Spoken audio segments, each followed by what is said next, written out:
नमस्कार दोस्तों, स्वागत है आपका हमारे चैनल पर। आज हम इस वीडियो में आपके लिए लाए हैं हिंदी के 3 टॉपिक वर्ड विचार, शब्द विचार और भाषा से जुड़े हुए प्रश्न, जो आपकी रिवीजन और बेस को भी मजबूत करेंगे। साथ ही जिन लोगों की हिंदी भाषा पर उतनी पकड़ नहीं है, उन्हें भी एग्जाम में हिंदी को क्वालिफाई करने का ज्ञान प्राप्त होगा। हमने उन प्रश्नों को शामिल किया है जो परीक्षा में बार-बार पूछे गए हैं। आपको परीक्षा हाल में इसमें से प्रश्न देखने को ज़रूर मिलेंगे। ऐसे प्रश्न तो बहुत होंगे जो इन सभी प्रश्नों से जुड़े हुए हैं या कहीं न कहीं संबंध रखते हैं या इन पर आधारित हैं। वनडे एग्जाम के लिए ये वीडियो बहुत ही उपयोगी है। ज़्यादा देर न करते हुए चलते हैं पहले प्रश्न की ओर। वर्णमाला किसे कहते हैं?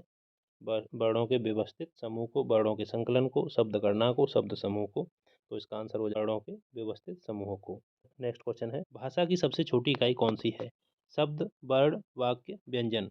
तो इसका आंसर हो जाएगा वर्ड। अगर छोटी इकाई पूछी जाती है तो उसका आंसर है वर्ड। नेक्स्ट है, हिंदी वर्णमाला में कितने वर्ण हैं? 52, 53, 33, 11। तो इसका सही आंसर हो जाएगा दोस्तों 52। अगर पूछा जाता है तो 52 इसका आंसर रहेगा। नेक्स्ट है, हिंदी वर्णमाला में स्वरों की कुल संख्या कितनी है? 12, 11, 13, 14। तो इसका सही आंसर हो जाएगा 11, अगर स्वरों की संख्या पूछी जाती है तो। नेक्स्ट है, हिंदी वर्णमाला में व्यंजनों की कुल संख्या कितनी है? 11, 14, 52, 33। तो इसका सही आंसर हो जाएगा 33। नेक्स्ट है, स्वरों की कितनी मात्राएं हैं?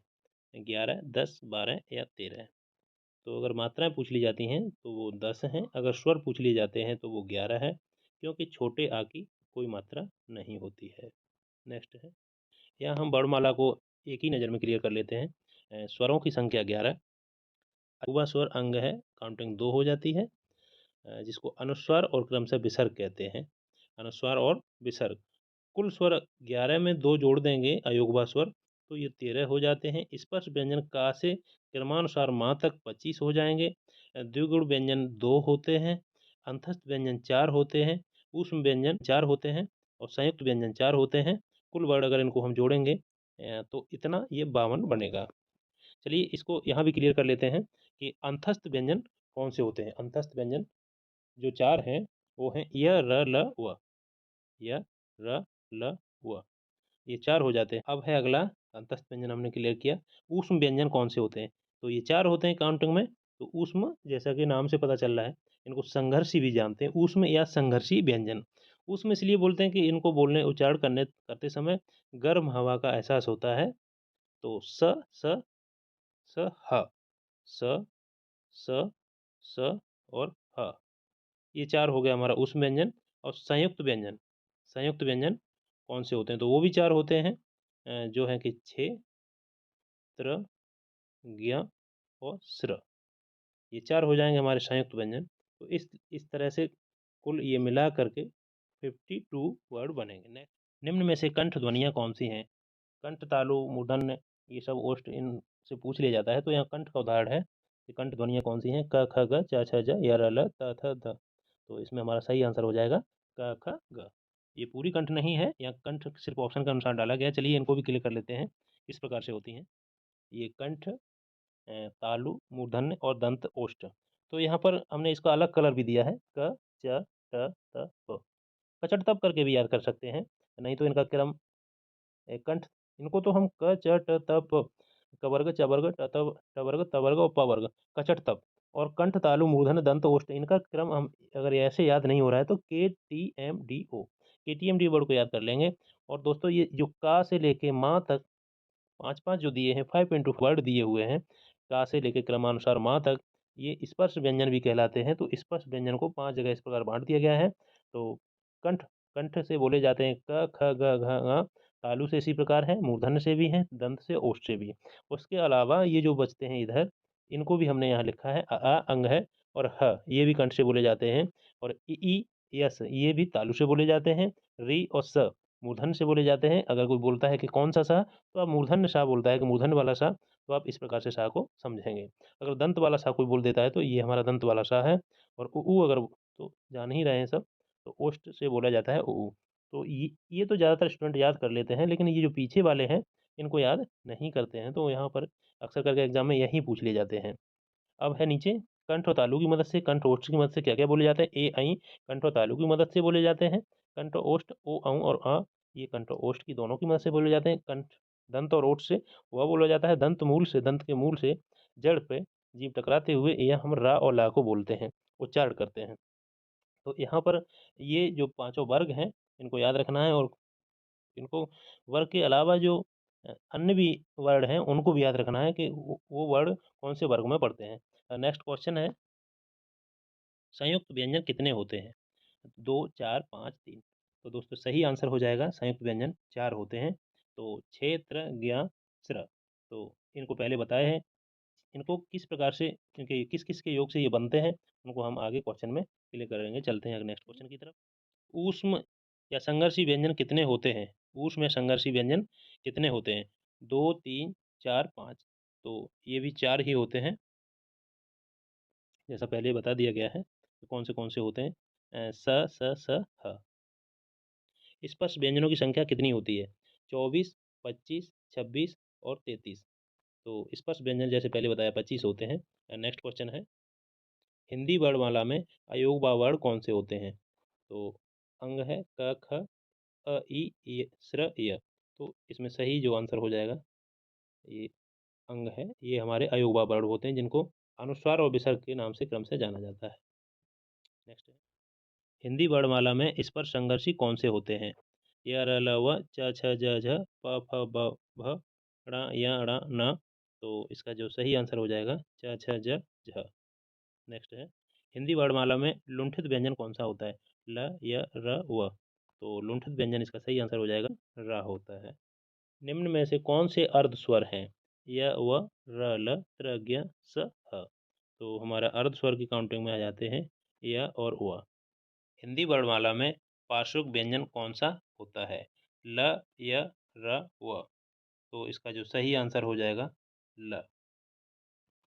स्वरों के कितने भेद हैं? तो कहीं कहीं दो, और ये ऑप्शन है इसका 2, 3, 4, कोई भेद नहीं होता है। तो स्वरों को भेद कहीं कहीं ज़्यादातर 2 रहते हैं, लेकिन कहीं कहीं 3 दिखा देता है, कभी कभी किसी एग्जाम में, किसी बुक में भी दिखा देता है। तो स्वरों के भेद हम यहाँ 2 मान के चलेंगे, ह्रस्व स्वर और दीर्घ स्वर। ह्रस्व स्वर कौन से होते हैं?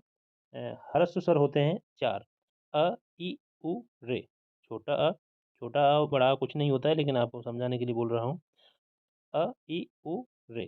छोटा अ, छोटी ई, उ और रे। अ, इ, उ और रे। ये हमारा हो जाएगा ह्रस्व स्वर। और होंगे आगे दीर्घ स्वर।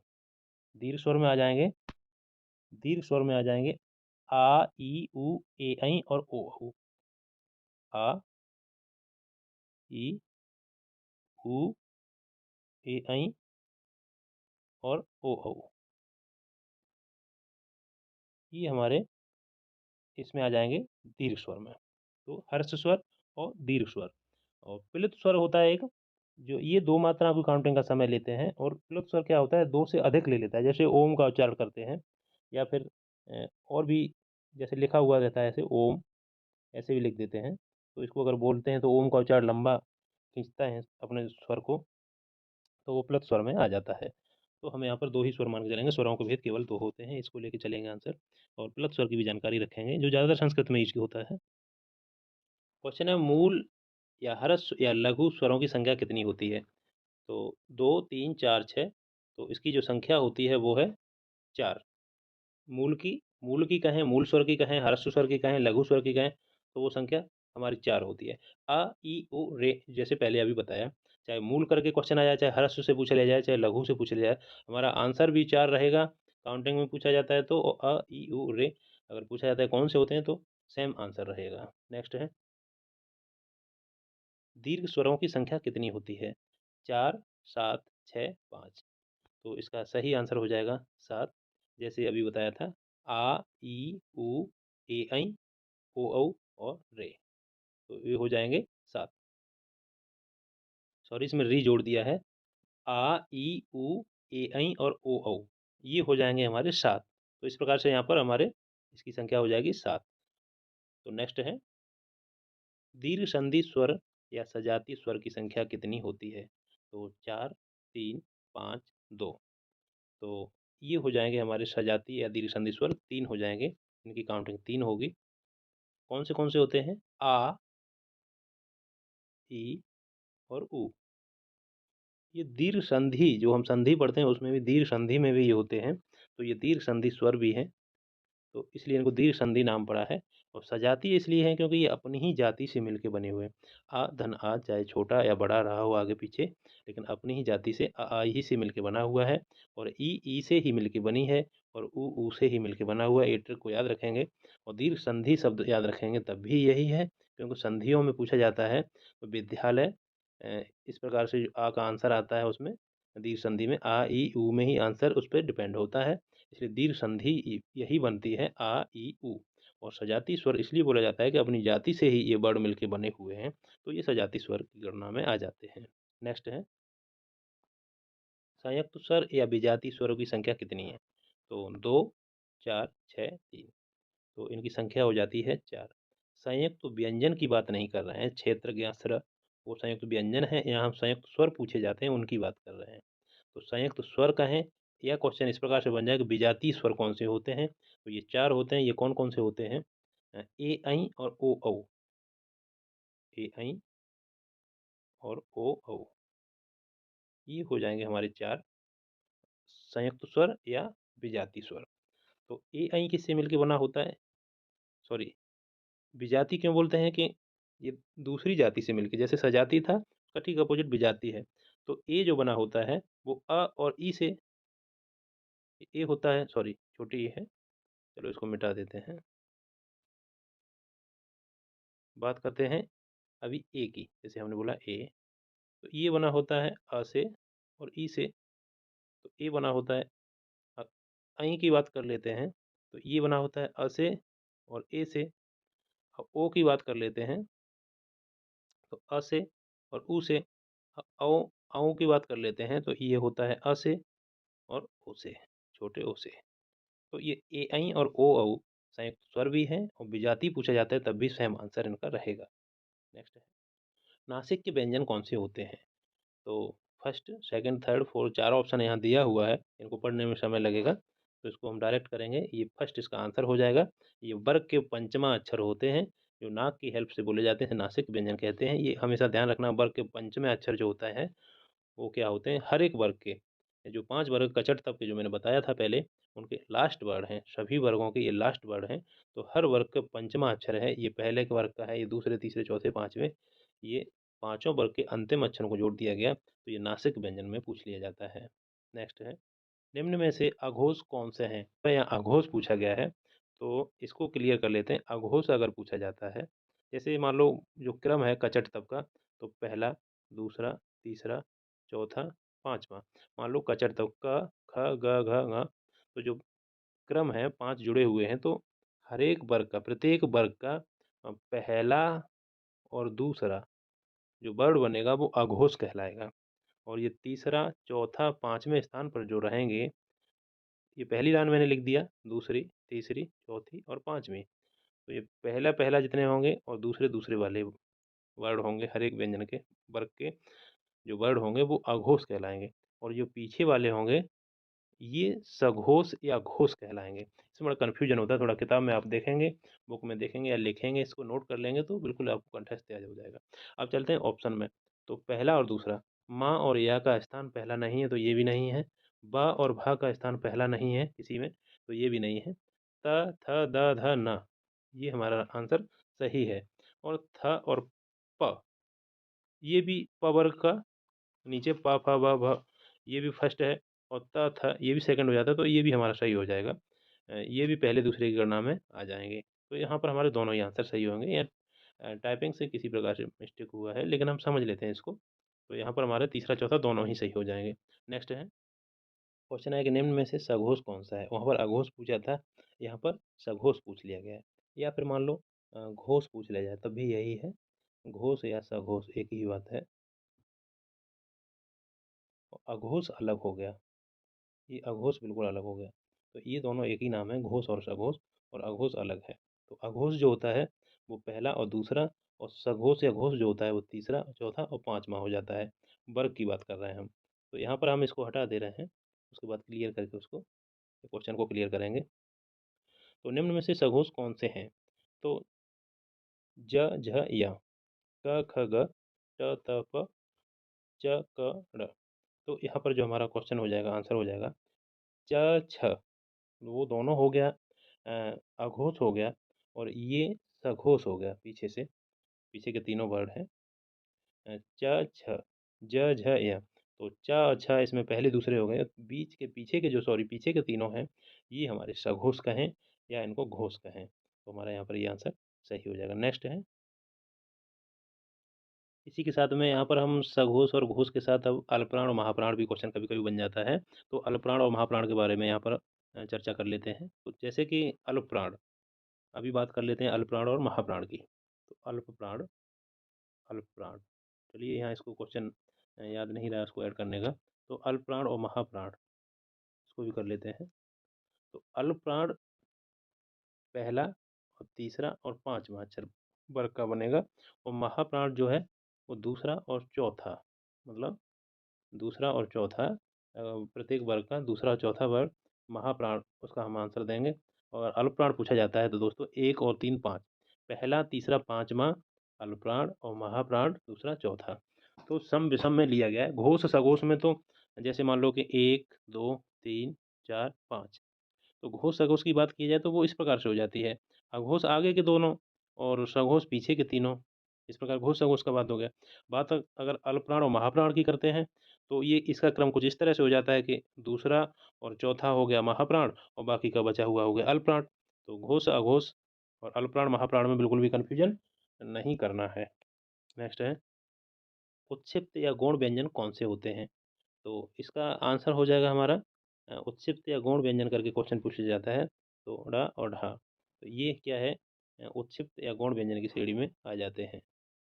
ये कभी कभार पूछ लिया जाता है, थोड़ा मेमोरी में रहेगा तो आप इसका आंसर दे पाएंगे। ज्ञ किन वर्णों से मिलकर बना है? दोस्तों यहाँ संयुक्त तो व्यंजन की बात जैसे हो रही है, क्षेत्र ज्ञ जो है सर पहले हमें बताया था।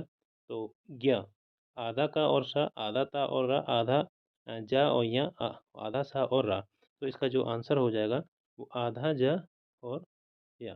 दोस्तों अगर ज बना हुआ है उसके नीचे से हलंत की तरह लगा हुआ है हलंत, तो वो आधा वर्ड काउंट किया जाता है।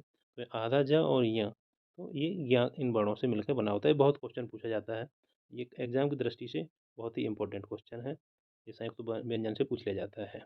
नेक्स्ट है, छः किन वर्णों से मिलकर बना है? आधा का और स, आधा ता और र, आधा जा और य और आधा सा और र। तो इसका सही आंसर हो जाएगा फर्स्ट। कभी कभी नहीं, ये हमेशा अधिकांश पूछे जाते हैं ये क्वेश्चन, संयुक्त व्यंजन से ये क्वेश्चन पूछ लिए जाते हैं कि ये किस प्रकार से मिलके बने हुए हैं, किन वर्णों से मिलके बने हुए हैं, तो हमेशा इनको याद रखना। नेक्स्ट है, चित्र किन वर्णों से मिलकर बना है? आधा का और स, आधा ता और र, आधा जा और य, आधा सा और र। तो इसका जो आंसर हो जाएगा हमारा वो सेकंड वाला हो जाएगा, आधा ता और र। नेक्स्ट है, स्र किन वर्णों से मिलकर बना है? आधा का और स, आधा ता और र, आधा जा और य, आधा सा और र। तो इसका जो आंसर सही हो जाएगा वो चौथा नंबर इसका आंसर सही हो जाएगा। दोस्तों कभी कभी, दोस्तों इसमें कभी कभी एग्जाम में अगर इस प्रकार से चिन्ह नहीं लगा हुआ है और एक जगह लगा हुआ है, तो उस चीज़ को भी हमें ध्यान देना है कि कौन सा आंसर हमें टिक करना है। ये बहुत मामूली सा कन्फ्यूजन भी उसमें दिया हो सकता है ऑप्शन में। उच्चारण के स्थान कितने हैं? मतलब उच्चारण के स्थान जो कंठ तालु करके हैं, तो 5 हैं, 4 हैं, 6 हैं, 3 हैं।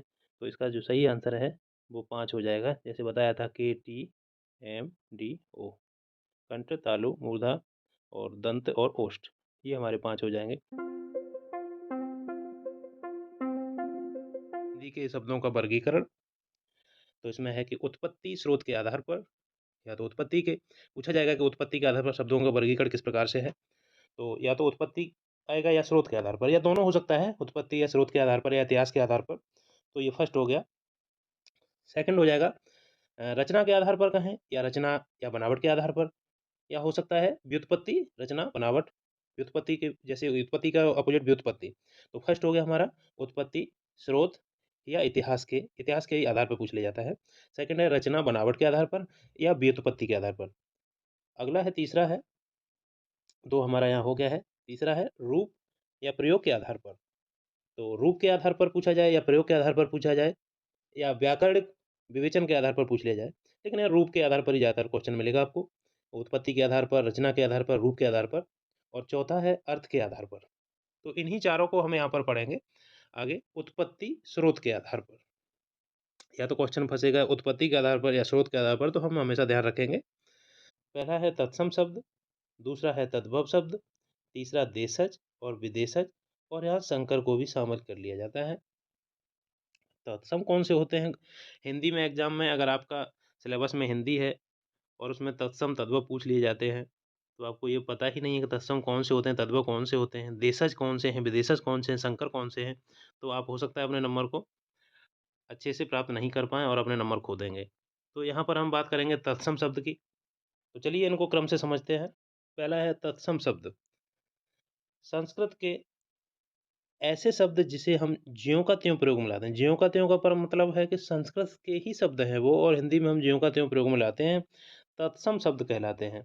जैसे है उष्ट, उष्ट को ये संस्कृत का शब्द है तो तत्सम शब्द है। और वैसे ऊँट, ये ऊँट, और ओष्ठ को होठ, तो यहाँ पर ओष्ठ अगर है तो ओष्ठ को मतलब तत्सम शब्द की काउंटिंग करेंगे। अग्नि जैसे आग, तो अग्नि, तो ये भी क्या है हमारे, ये तत्सम शब्द हो जाएंगे। तो ध्यान रखेंगे अगर कहीं पर दिया है, अगर पूछा जाता है कि वे कौन से शब्द हैं जिनको ज्यों का त्यों प्रयोग में लाते हैं, क्या कहलाते हैं, तो वो हैं तत्सम शब्द। डेफिनेशन को ध्यान रखेंगे, ज़्यादा लंबा डेफिनेशन हमने नहीं लिया है, और एग्जाम्पल भी हमने आसान से उठाए हैं इसके, जिससे आप सही से समझ सकें। उष्ट, ओष्ठ, अग्नि, और आगे जब एक्सरसाइज आप करेंगे, प्रैक्टिस करेंगे, प्रैक्टिस एक्सरसाइज भी हम अपलोड कर देंगे, तो आप प्रैक्टिस एक्सरसाइज को जब कर लेंगे तो बहुत ही ज़्यादा समझ में आ जाएगा। यहाँ पर हमने आसान से वो एग्जाम्पल को रख दिया है। तो तत्सम शब्द यहाँ पर हमारा क्लियर हो जाता है। तद्भव शब्द, तद्भव शब्द में है संस्कृत शब्दों से परिवर्तित होकर बने शब्द, अर्थात संस्कृत के जो शब्द प्राकृत अपभ्रंश पुरानी हिंदी से गुजरने के कारण आज परिवर्तित रूप में मिलते हैं, तद्भव शब्द कहलाते हैं। वो संस्कृत के शब्द थे, तत्सम शब्द थे, लेकिन वो समय समय पर ये हिंदी बदलती गई ना, पाली प्राकृतिक जो आप देखते हैं क्रम है, अपभ्रंश, इनसे गुजरने के बाद में वो संस्कृत का रूप बदलता गया और थोड़ा-सा परिवर्तित होकर वो अपना रूप ही बदल दिए। तो उन्हीं का हमने जो तत्सम पहले दिखाए हैं, उष्ट, ओष्ठ और अग्नि यहाँ दिखाए हैं, इन्हीं का आगे तद्भव में हमने कन्वर्ट किया है। तो वह उष्ट था, तो तद्भव में आगे ऊँट हो गया, वह ओष्ठ था, यहाँ तद्भव में आके होठ हो गया, वह अग्नि थी, तद्भव में आके इसी को आग के रूप में परिवर्तित हो गया इस शब्द का। तो हमने सेम वही एग्ज़ाम्पल उठाए हैं, वही सेम सेलेक्ट किए हैं जिससे आपकी समझ में आ सके। तो दोनों में अंतर यही है, तत्सम मीन्स जैसा का तैसा, तत्सम मतलब संस्कृत के जैसा, कैसा? संस्कृत के जैसा, तत्सम। तत्सम से मतलब है कि एकदम संस्कृत के जैसा शब्द जो हम प्रयोग में ला रहे हैं, वो तत्सम है। और दोस्तों वहाँ पर आपको छे, और जैसे षटकोण वाला सा कटा हुआ, और त्र, इस तरह के कुछ कटे हुए शब्द मिल जाएँगे, संस्कृत जैसे शब्द मिल जाएँगे, तो आपको नहीं भी पता होगा तो आप टिक कर सकते हैं बड़े आराम से। और ये तद्भव जो है, वो सेम उसका परिवर्तित होते हुए आगे, जैसे ऊँट, ओष्ठ, ओठ, आग, ये आप बड़े आराम से एक्सरसाइज़ को एक बार करेंगे तो समझ जाएँगे। तत्सम और तद्भव। नेक्स्ट है देशज शब्द। देशज का अर्थ है देश में जन्मा, ऐसे शब्द जो क्षेत्रीय प्रभाव के कारण परिस्थिति व आवश्यकता अनुसार बनकर प्रचलित हो गए हैं, देशज या देसी शब्द कहलाते हैं। जैसे देसी शब्द बन गए हैं, कहीं लिखित में नहीं थे लेकिन अब ये लिखित में चलने लगे हैं। गड़बड़, लोटा, हमने दो ही शब्द इनको यहाँ पर लिखा है, गड़बड़ और लोटा। तो ये देशज शब्द जहाँ आएगा, ट्रिकी बात यह है कि जहाँ भी ये देशज शब्द आएगा, आपको देखते ही पता लग जाएगा कि ना तो ये तत्सम है और ना ये तद्भव है, ये अलग ही दिख जाएगा आपको। ये एकदम दिखेगा कि हाँ, ये देशज शब्द है, और विदेशज शब्द भी नहीं दिखेगा। ये गड़बड़, लोटा जो स्थानीय भाषा में क्षेत्रीय भाषाओं के कारण परिवर्तित होकर बन जाते हैं और प्रचलन में आ जाते हैं, वो देशज शब्द कहलाते हैं। देशज का अर्थ ही है जैसे देश में जन्मा हुआ। नेक्स्ट है विदेशी शब्द या आगत शब्द। विदेशी शब्द या आगत शब्द। तो विदेशज का अर्थ है विदेश में जन्मा, मतलब विदेश से उत्पत्ति जिस शब्द की है। ये आगत का अर्थ है आया हुआ, मान लो कहें कि विदेशी शब्द या आगत शब्द, तो उसका एक ही सेंस है। आगत शब्द कौन से होते हैं, विदेशी शब्द कौन से होते हैं। विदेशज का अर्थ है विदेश में जन्मा, या आगत का अर्थ है आया हुआ, अन्य देश की भाषा से आए हुए शब्द हैं, विदेशज शब्द कहलाते हैं। इनके क्वेश्चन बहुत पूछे जाते हैं। ऊपर दिया जाएगा कि चीनी भाषा का शब्द कौन सा है, या चाय किस भाषा का है, रिक्शा किस भाषा का है। तो इस प्रकार से इसमें ज़्यादातर अरबी, फ़ारसी और अंग्रेजी, जो अरबी, फ़ारसी और अंग्रेजी भाषा है ना, ये ज़्यादा प्रचलन में है। इनके शब्द ज़्यादा पूछे जाते हैं। तो जैसे ही अदालत है, इनाम है, चाय है, चीनी है, रिक्शा, ये चाय जो है चीनी भाषा का शब्द है। इसी प्रकार से अ, अदालत, इनाम, चाय, रिक्शा, तो जो रिक्शा शब्द है, रिक्शा शब्द हो जाएगा आपका जापानी भाषा का। तो इस प्रकार से ये हो गए देसी विदेशी शब्द या आगत शब्द। नेक्स्ट हो जाएगा संकर शब्द। ये संकर शब्द हो जाते हैं कि दो अलग-अलग भाषाओं से हो जाते हैं, जैसे दो अलग-अलग भाषाओं के शब्दों से बने शब्द को संकर शब्द कहते हैं। जैसे रेलगाड़ी, तो फर्स्ट है रेल, तो रेल हमारा है अंग्रेजी का शब्द, प्लस गाड़ी है हिंदी का शब्द। ये हो गया अंग्रेजी का और ये हो गया हिंदी का। तो रेल और गाड़ी, हिंदी और अंग्रेजी, अंग्रेजी और हिंदी का जो शब्द मिलाया है, उसको मिला के बना रेल और गाड़ी। आगे इसी प्रकार से हो जाता है हमारा पान-दान। तो पान हो गया हमारा हिंदी का शब्द, पान और दान। पान हो गया हिंदी का और दान हो गया फ़ारसी। तो पान-दान जो मिला के बना है, तो रेलगाड़ी और पान-दान दोनों ही संकर शब्द हो जाते हैं। तो इस प्रकार यहाँ पर हमने संकर शब्द को क्लियर किया है। तो यहाँ पर दोस्तों हमारा उत्पत्ति के आधार पर जो शब्द हैं, वो ख़त्म होते हैं, और नेक्स्ट रचना या बनावट के आधार पर। तो रचना या बनावट के आधार पर जो शब्द हैं, तो ये 3 प्रकार से हैं। पहला है रूढ़। रूढ़ शब्द कौन से होते हैं? यौगिक शब्द कौन से होते हैं? और योगरूढ़ शब्द कौन से होते हैं? तो रचना या बनावट के आधार पर कभी पूछा जाता है कितने प्रकार के होते हैं, तो 3 प्रकार के हैं। तो वहाँ पर क्वेश्चन आपको एग्ज़ाम में मिलेगा कौन सा रूढ़ शब्द है, कौन सा यौगिक शब्द है, कौन सा योग रूढ़ शब्द है। समझते हैं रूढ़ शब्द कौन सा है। तो इसमें दिया हुआ है जैसे कि हमने लिखा है रूढ़ शब्द, ऐसे शब्द जिनके सार्थक खंड ना हो, रूढ़ शब्द कहलाते हैं। दोस्तों, ऐसा शब्द रहेगा जिसमें उपसर्ग और प्रत्यय से मिलकर नहीं बना होगा ये। ऐसा नहीं होगा कि उपसर्ग से मिलके बना हुआ हो या प्रत्यय से मिलके बना हुआ हो। जैसे उपसर्ग आगे जोड़ देते हैं, प्रत्यय पीछे जुड़ता है, तो ये ना तो उपसर्ग से मिलके बना होगा और ना प्रत्यय से मिलके बना होगा। ऐसा शब्द होगा जिसका खंडन हो ही नहीं सकता है। खंडन आप करेंगे तो उसका कोई अर्थ नहीं रहेगा, और जब अर्थ नहीं रहेगा तो वो शब्द रहेगा ही नहीं। तो चावल, जैसे ये दिया हुआ है चावल और दिन, तो चावल को हम डिवाइड नहीं कर सकते हैं। चावल को हम 2 भाग में बाँटेंगे तो शब्द का कोई मतलब नहीं निकलेगा। एक शब्द का निकल भी जाएगा तो दूसरे का नहीं निकलेगा। दिन है इसी प्रकार से, दिन का भी नहीं। तो आगे वहाँ रूढ़, यौगिक और योग रूढ़ पूछा जाता है, तो ऐसा शब्द आपको देखना है कि जिसका खंडन ना हो सके, जिसका सार्थक खंड ना हो सके, वही रूढ़ शब्द कहलाता है। हमेशा याद रखिएगा रूढ़ शब्द क्या होते हैं। नेक्स्ट यौगिक शब्द।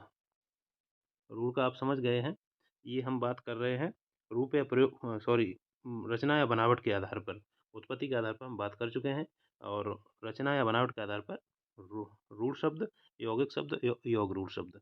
तो रूढ़ शब्द हमने पहले क्लियर कर लिया है। अब यौगिक शब्द, यौगिक का अर्थ है मेल से बना हुआ, दो या दो से अधिक शब्दों से मिलकर यौगिक शब्द बनते हैं। दोस्तों, एग्जाम में जब आता है तो आप रूढ़, यौगिक, योग रूढ़ में इसी प्रकार अंतर करेंगे। अगर खंडन नहीं हो रहा है, सार्थक खंडन नहीं हो रहा है, तो रूढ़ शब्द है, और यहाँ पर ये सार्थक 2 शब्दों से मिलकर बना होगा, वो यौगिक शब्द हो जाएगा। जैसे विद्यालय, देवालय और राजपुत्र।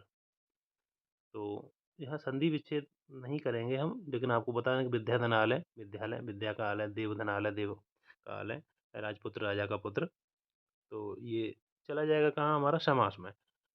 समास में नहीं, संधि संधि विच्छेदन करके अभी देख लेते हैं। समास का तो संबंध ही नहीं है। हालाँकि वही शब्द हैं, चाहे वो समास में ले लो, चाहे संधि में ले लो, लेकिन यहाँ हम संधि विच्छेद करके देख रहे हैं। तो यहाँ पर विद्याधन आलय को संधि विच्छेदन कर दे रहे हैं। तो विद्या और आलय 2 शब्द इसमें निकल जाएँगे। देवा उधन आलय, देवालय, 2 शब्द इसमें निकल जाएँगे। राजपुत्र, राजा का पुत्र, इसमें राज और पुत्र, राजा का पुत्र। तो इसमें इसमें भी 2 सार्थक शब्द निकल जाए। कहने का मतलब विद्यालय, देवालय और राजपुत्र, तीनों में ही 2 सार्थक शब्द निकल जाएँगे और ये दो तीनों शब्द किन्हीं 2 सार्थक शब्दों से मिलकर बने हैं। जैसे विद्यालय, विद्या और आलय से मिलके बना है। तो कहने का मतलब मेरा यही है बार-बार आपको समझाने का कि यहाँ पर यही विशेष अंतर आपको देखना है कि संधि विच्छेद कर लेना है यहाँ पर। नहीं भी संधि विच्छेद आ रहा है तो रूढ़ और यौगिक में आप बड़े आराम से यहाँ पर अंतर कर सकते हैं। रूढ़ खंडन ना हो और यौगिक। रूढ़ हो गया जिसका खंडन ना हो और यौगिक हो गया 2 या 2 से अधिक सार्थक शब्दों से मिलकर बने हों। नेक्स्ट है योग रूढ़ शब्द। योग रूढ़ शब्द ऐसे शब्द जो यौगिक शब्द तो होते हैं परंतु जिनका अर्थ विशेष अर्थ हो जाता है, योग रूढ़ शब्द कहलाते हैं। अर्थात जो सामान्य अर्थ को प्रकट न करके किसी विशेष अर्थ को प्रकट करते हैं। जैसे कैसे विशेष अर्थ को प्रकट करते हैं? जैसे बहुब्रीहि समास में मान के चलिए अब मान लीजिए 99% को बहुब्रीहि समास का एग्ज़ाम्पल आपको यहाँ मिलेगा योग रूढ़ शब्द में। पीताम्बर, लंबोदर। पीताम्बर मतलब भगवान के लिए, भगवान कृष्ण को मान के चलिए, लंबोदर भगवान गणेश को और दशानन रावण के लिए, नीलकंठ भगवान शिव के लिए। तो इनका एक विशेष अर्थ निकल जाता है। तो इस प्रकार के जो बहुब्रीहि समास के तरह के जो एग्ज़ाम्पल होंगे योग रूढ़, ये मान लीजिए कि आपका ये रचना बनावट के आधार पर ये भी क्लियर हो गया। रूढ़ शब्द को आप पहचान लेंगे जिसका खंडन ना हो और यौगिक को आप पहचान लेंगे जो सार्थक किन्हीं 2 या 2 से अधिक सार्थक शब्दों से मिलके बना हो और योग रूढ़ जो विशेष अर्थ इसी प्रकार से पीताम्बर, लंबोदर, दसाना, नीलकंठ, जलज इस प्रकार से प्रकट कर रहा हो तो वो योग रूढ़ शब्द कहलाता है। रूप प्रयोग के आधार पर, ये आया रूप या प्रयोग के आधार पर। अब विकारी शब्द और अविकारी शब्द। कभी क्वेश्चन में पूछा जाता है कि रूप के आधार पर शब्दों को कितने भागों में बाँटा गया? तो 2 शब्द 2 प्रकार से विकारी शब्द और अविकारी शब्द। विकारी शब्द में दिया गया है, जैसे हमने लिखा है, यह वो शब्द होते ये हमने साधारण अपने आम भाषा में लिख दिया है, कोई किताबी भाषा से छाँट के लिखा है। ये नहीं कि सेम किताबी भाषाओं को ही लिख दिया है। वो क्या है कि किसी चीज़ को आसान करना और आसान करके किसी चीज़ को समझा देना, वही है एक टीचिंग का तरीका। बाकी तो किताबें पुस्तक विक्रेता के पास भी रहती हैं। यह वो शब्द होते हैं जिनमें लिंग, वचन व कारक के आधार पर मूल शब्द का रूपांतर हो जाता है। किस प्रकार से होता है रूपांतरण? अगर आप ऐसे पढ़ते रहेंगे तो आपको शायद ना समझ में आए और जो हिंदी जान रहे हैं उनको तो समझ में ही आ जाएगा और ये वीडियो उनके लिए है जो जिनकी हिंदी कमज़ोर है, जो आसानी से का एग्ज़ाम में निकालना चाहते हैं। तो संज्ञा, सर्वनाम, विशेषण, क्रिया ये सभी विकारी शब्द होते हैं। कैसे? ये वो शब्द होते हैं जिनमें लिंग, वचन, कारक के आधार पर मूल शब्द का रूपांतरण होता है। रूपांतरण कैसे होता है दोस्तों? जैसे मोहन पढ़ रहा है, पहला है मोहन पढ़ रहा है, रीना पढ़ रही है। अब दोनों वाक्य में लिंग परिवर्तन हो गया। दोनों वाक्य में लिंग परिवर्तन जैसे ऊपर ये दिया हुआ है लिंग, वचन और कारक। तो इसी प्रकार से लड़का पढ़ रहा है, नीचे है लड़के पढ़ रहे हैं। तो यहाँ पर ये लिंग परिवर्तन में था और यहाँ पर ये वचन परिवर्तन हो गया। तो इस प्रकार से जो परिवर्तन हो जाए, वो विकारी शब्द कहलाते हैं और जहाँ परिवर्तन ना हो, वो अविकारी शब्द कहलाते हैं। संज्ञा, सर्वनाम, विशेषण, क्रिया ये जो जितने हैं, ये सब विकारी की काउंटिंग में आ जाते हैं। कभी-कभी पूछ लिया भी जाएगा कि संज्ञा, सर्वनाम, विशेषण, क्रिया ये किस में आते हैं? तो आप विकारी में आते हैं, ये ना कि अविकारी में। तो इतना नॉलेज रहेगा तो किसी प्रकार से भी आपका क्वेश्चन बनेगा तो आप बड़ी आसानी से उसको हल कर लेंगे। अगला है अविकारी शब्द में क्या है? इन शब्दों का प्रयोग मूल रूप में होता है और लिंग, वचन, कारक के आधार पर इनमें कोई परिवर्तन नहीं होता है। ये हमेशा एक जैसे रहते हैं। जैसे आज, कल, कैसे, परंतु, मैं, से, पर सभी प्रकार के अव्यय शब्द, ये सब सभी प्रकार के ये जो है ना, ये सब अव्यय शब्द है, ये नीचे दिए हुए हमने क्रिया विशेषण अव्यय, संबंध बोधक अव्यय, समुच्चय बोधक अव्यय, विस्मयादि बोधक अव्यय। ये अव्यय वाला वीडियो है ना हम अलग बना देंगे अलग से। तो क्रिया विशेषण अव्यय में आ जाते हैं जैसे हमने इसमें से ज़्यादा नहीं लिखा है। अब, कल, कब, परसों, यहाँ, वहाँ, उधर, कैसे, क्यों। संबंध बोधक में ऐसे ही आ जाते हैं कि ऊपर, नीचे, में, से, पीछे की ओर, ये सब। परंतु समुच्चय बोधक में आ जाएगा यदि, क्यों, ये इस तरह से आ जाते हैं। ऐसे विस्मयादि बोधक में भी आ जाते हैं। आहा, हाय, ओहो, राम राम, अल्लाह, खुदा, ये सब इस प्रकार से विस्मयादि बोधक में जैसे पढ़े। तो यहाँ पर हम बोधक नहीं पढ़ रहे हैं, अव्यय नहीं पढ़ रहे हैं किसी प्रकार का, यहाँ पर हम अविकारी शब्द। अब बताइए आज अगर कहीं आ जाता है किसी सेंटेंस में, तो आज चाहे वो किसी भी लिंग के साथ आए, तो आज का तो आज ही रहेगा, कल का कल ही रहेगा, कैसे शब्द आया तो कैसे ही रहेगा, चाहे वो स्त्रीलिंग के साथ जुड़ा हुआ हो, चाहे पुल्लिंग के साथ जुड़ा हुआ हो। चाहे किसी भी वचन में जुड़ा हुआ हो, लेकिन लेकिन, किंतु, परंतु इनको तो कोई मतलब नहीं है, ये तो स्वयं वही रहेंगे। ऐसा नहीं है कि परंतु शब्द जुड़ा हुआ है तो वचन के हिसाब से इसमें कुछ और हो जाएगा इसका बदल के नाम, नहीं।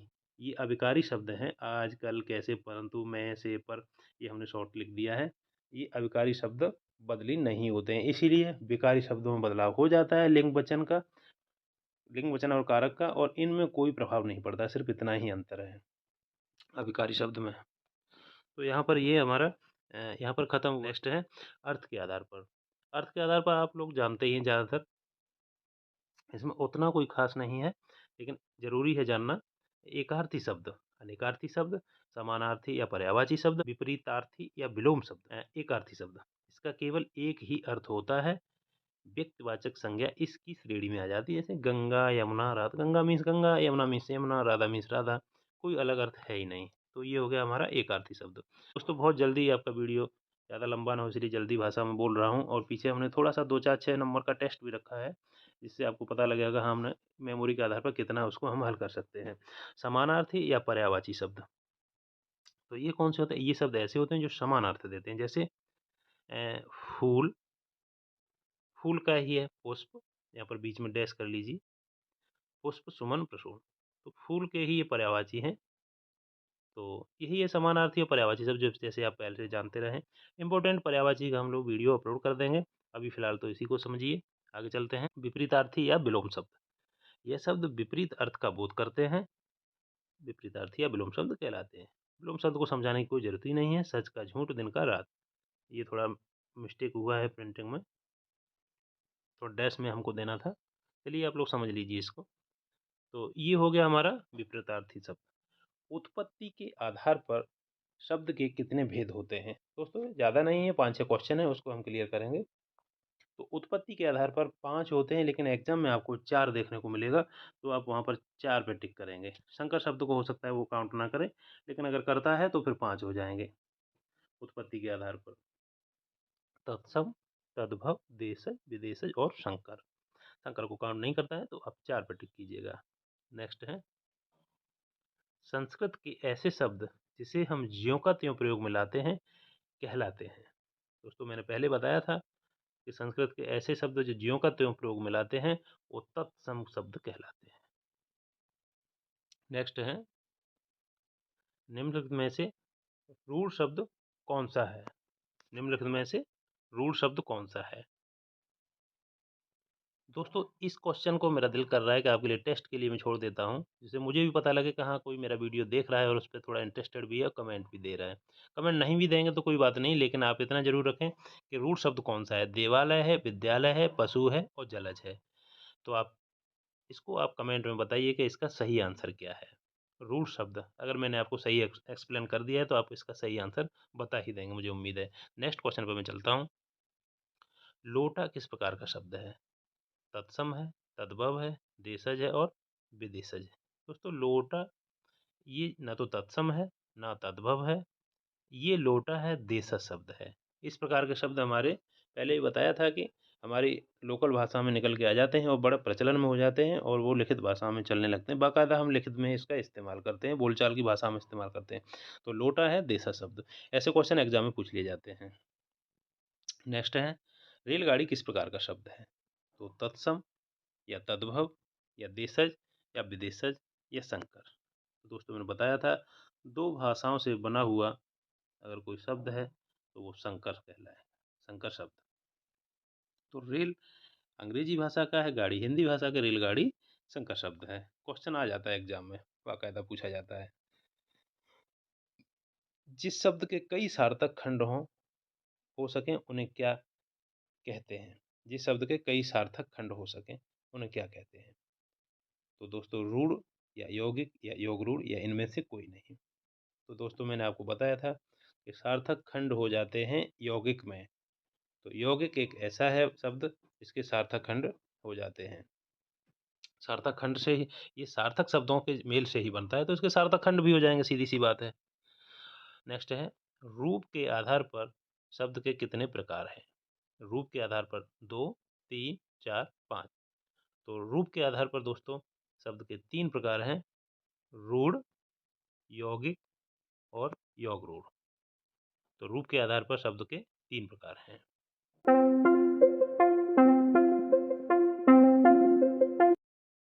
तो क्वेश्चन है, हिंदी भाषा किस लिपि में लिखी जाती है? हिंदी भाषा किस लिपि में लिखी जाती है? देवनागरी, ब्राह्मी, गुरुमुखी, इनमें से कोई नहीं। तो दोस्तों हिंदी भाषा जो है कॉमन क्वेश्चन है। हिंदी भाषा हमारी देवनागरी लिपि में लिखी जाती है। नीचे और साथ में पॉइंट है हमारा कि भारत की सभी जो लिपियां हैं ब्राह्मी लिपि से ही निकली हैं। और हिंदी, संस्कृत और मराठी, ये 3 भाषाएं जो हैं, हिंदी, संस्कृत, मराठी, अगर क्वेश्चन आता है तो ये भी देवनागरी लिपि में ही लिखी जाती हैं। हिंदी किस भाषा परिवार की भाषा है? तो दोस्तों द्रविड़ परिवार की या भारोपीय परिवार की? आपको एग्जाम में इसी प्रकार से सेम क्वेश्चन मिलेगा, कई बार पूछा गया है। तो जो हिंदी हमारी है वो भारोपीय परिवार की भाषा है। नेक्स्ट है, भारतवर्ष में हिंदी को आप किस वर्ग में रखेंगे? क्वेश्चन इसी प्रकार से रहेगा, जहाँ पर राजभाषा और राष्ट्रभाषा इस प्रकार के दोनों क्वेश्चन होंगे और दोनों ही में कन्फ्यूजन अगर आप नहीं किए होंगे, अगर आप नहीं पढ़े हैं, ठीक से ध्यान नहीं दिए हैं तो कन्फ्यूजन हो जाएगा आपका। मामूली सा क्वेश्चन जो बहुत ही पॉपुलर क्वेश्चन है वो गलत हो जाएगा। तो हिंदी किस वर्ग में रखेंगे? तो आप हिंदी को अगर ऐसे क्वेश्चन आता है तो टिक करेंगे कि राजभाषा। हिंदी क्या है? राजभाषा। राष्ट्रभाषा नहीं कह सकते हैं, क्वेश्चन में गलत हो जाएगा आपका, आपको राजभाषा टिक करना है वहाँ पे। हिंदी को अभी इस प्रकार नहीं कह सकते कि हिंदी एक राष्ट्रभाषा है। तो नेक्स्ट है, वर्तमान हिंदी का प्रचलित रूप है अवधी, देवनागरी, ब्रजभाषा, खड़ी बोली। तो दोस्तों अब जो हिंदी का प्रचलित रूप जो है अभी वो खड़ी बोली है और इसी खड़ी बोली को हमको टिक करना है। नेक्स्ट है, भारतीय संविधान में किस अनुच्छेद में राजभाषा संबंधी प्रावधानों का उल्लेख किया गया है?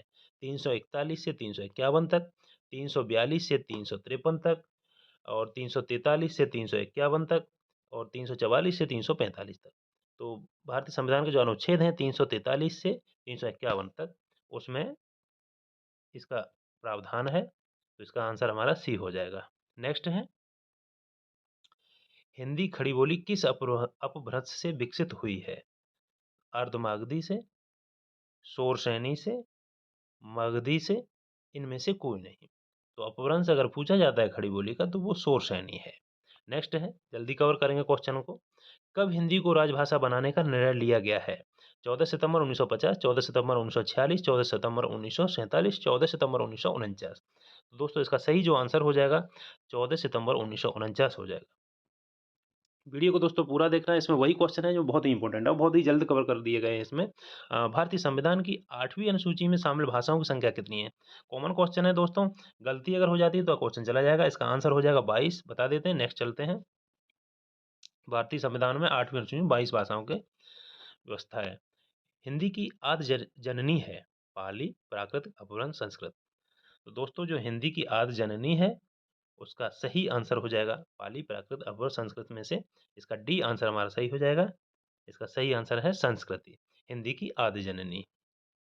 नेक्स्ट है, हिंदी दिवस किस दिन मनाया जाता है? 28 सितंबर, 14 सितंबर, 14 नवंबर, 28 नवंबर। बात हिंदी दिवस की कर रहे हैं, ध्यान रखना दोस्तों। तो इसमें से जो सही आंसर हो जाएगा वो हो जाएगा बी, 14 सितंबर। नेक्स्ट है, भारत की प्रथम देश भाषा कौन सी है? कंफ्यूजन देता है दोस्तों क्वेश्चन, कई जगह गलत भी हो गया, अलग अलग बुक में अलग अलग भी है। और एग्जाम में कैसे रहेगा? अब पाली, प्राकृतिक, लौकिक, संस्कृत, इनमें से कोई नहीं। तो दोस्तों हो सकता है एग्जाम में आपको पाली मिल जाए, हो सकता है पाली मिल सकता है। अगर पाली नहीं है तो इसका सही आंसर लौकिक संस्कृत भी होगा, क्योंकि पाली प्राकृत जो आप जान रहे हैं ये सब संस्कृत है, लौकिक संस्कृत से ही पाली बनी है। तो अगर लौकिक संस्कृत है तो लौकिक संस्कृत, नहीं तो पाली, इनमें से कोई सा आंसर आपको मिल सकता है। और इनमें कन्फ्यूजन भी हो सकता है दोस्तों, जो कन्फ्यूजन एग्जाम में हो जाते हैं उन पर रिट दायर होता है, उनमें फिर केस चलता है, क्या आंसर होता है एनसीईआरटी के हिसाब से, वो बात की चीज़ें हैं। लेकिन कभी गलत भी हो सकता है, आप निर्णय नहीं ले पाएँगे एग्ज़ाम में क्या माना गया है। लेकिन आप मान के चलिए कि पाली भी संस्कृत है और लौकिक संस्कृति। तो भारत की प्रथम देश भाषा है, लौकिक संस्कृत भी कहीं-कहीं है और कहीं-कहीं पाली है। इसलिए दोनों पे मैं टिक किया हूँ। नेक्स्ट है, खड़ी बोली का दूसरा नाम क्या है? मगही, बघेली, कौरवी इनमें से कोई नहीं। तो जो इसका सही आंसर हो जाएगा, खड़ी बोली का दूसरा नाम कौरवी नाम से भी जाना जाता है। नेक्स्ट है, अधिकतर भारतीय भाषाओं का विकास किस लिपि से हुआ है? खरोष्टी, देवनागरी, रोमन और ब्राह्मी। तो दोस्तों इसका जो सही आंसर है वो हो जाएगा ब्राह्मी। अधिकतर भारतीय भाषाओं का विकास ब्राह्मी लिपि से हुआ है। नेक्स्ट, भारत संघ की राजभाषा है। भारत संघ की राजभाषा है। एग्जाम में कई जगह ये पूछा गया है, तो आपको इसी प्रकार मिलेगा हिंदी और अंग्रेजी, और दोनों अगर इस प्रकार से कंडीशन अगर है ऑप्शन का, तो आप सीधा टिक करेंगे दोनों। कामकाजी भाषा में पत्र ऑफिशियली अंग्रेजी को भी और हिंदी दोनों को भी मान्यता है राजभाषा के रूप में। राजभाषा के रूप में हिंदी, लेकिन अंग्रेजी को भी बराबर मानता है, अभी राष्ट्रभाषा का कोई दर्जा नहीं है।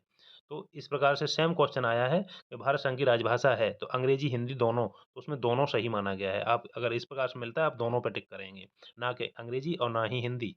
नेक्स्ट है, भाषा शब्द संस्कृत के किस धातु से बना है? भाषा शब्द संस्कृत के किस धातु से बना है? तो भास, इस प्रकार से कंफ्यूजन देके लिखा रहेगा, तो इसमें हमारा इसका फर्स्ट आंसर हो जाएगा, भास धातु से भाषा शब्द बना हुआ संस्कृत के। नेक्स्ट है, अवधी बोली किस अपभ्रंश से विकसित हुई है? अवधी बोली किस अपभ्रंश से विकसित हुई है? अर्धमागधी, मागधी, शोरसेनी और द्रविड़। तो इसका जो सही आंसर हो जाएगा वो हो जाएगा अर्धमागधी। दोस्तों साथ ही बता दें कि रामचरितमानस की भाषा अगर कहीं कहीं पूछी जाती है, क्वेश्चन पूछा भी गया है, ऐसी पॉइंट के रूप में हमने लिख दिया, तो उसकी भाषा अवधी है रामचरितमानस की। रामायण की भाषा पूछी जाती है तो वो संस्कृत में जान ही रहे हैं आप, उसका अनुवाद किया गया है रामचरितमानस में तुलसीदास द्वारा। नेक्स्ट है, खड़ी बोली हिंदी की किस उपभाषा के अंतर्गत आती है? खड़ी बोली हिंदी की किस उपभाषा के अंतर्गत अंतर्गत आती है? बिहारी हिंदी, पहाड़ी हिंदी, पश्चिमी हिंदी और पूर्वी हिंदी। दोस्तों इसका सही आंसर हो जाएगा पश्चिमी हिंदी। पश्चिमी हिंदी के उपभाषा है ये खड़ी बोली। साथ ही बता दें, मैथिली और मगही और भोजपुरी ये बिहारी हिंदी की हैं, और ब्रजभाषा और खड़ी बोली अगर पूछा जाता है तो पश्चिमी हिंदी की हैं। अवधी, बघेली और छत्तीसगढ़ी पूछा जाता है तो पूर्व हिंदी की हैं।